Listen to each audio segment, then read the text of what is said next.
So what are we going to talk about today?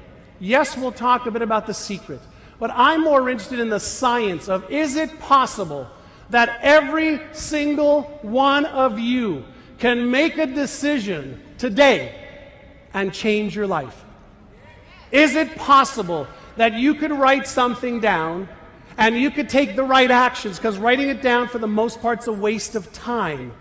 It's an exercise that's great, the deductive and reasoning, but without taking action, which we'll talk about, they're going to take away your furniture. And so I started to set these goals, and I started to create a vision for my life, a vision for my health, a vision for my spiritual growth, a vision for the relationships I want, a vision for the career that I wanted.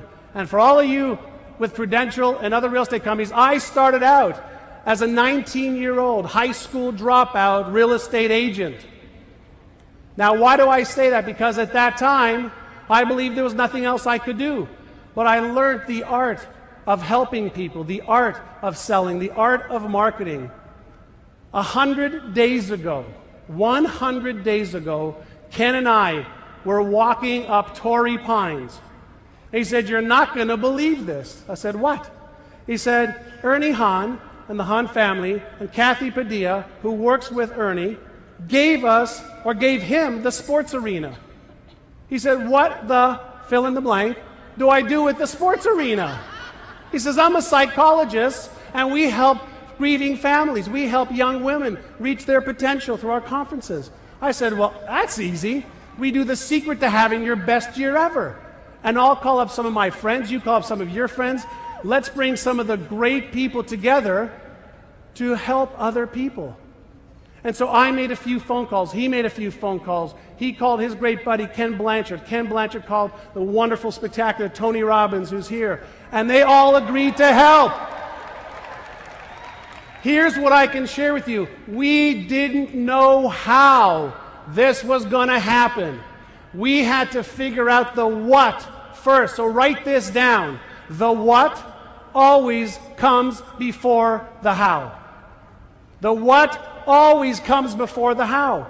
And before we knew it, we had television stations willing to promote us. We had the radios willing to promote us. We had the newspapers willing to promote us. We had people here in town willing to promote us to help the foundation do what it beautifully does. 100 days ago, we set a goal, a vision, to have 10,000 people who would generate $1 million in revenue for the foundation. 100 days ago, with no idea how to do it. So if you are going to listen to us, here's what I want you to listen to. What is your financial goal for this year?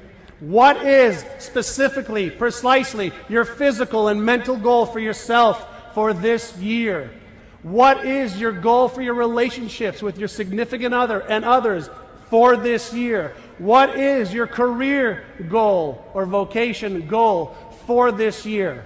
See, in about 11 and a half months, you're going to arrive at the end of the year again.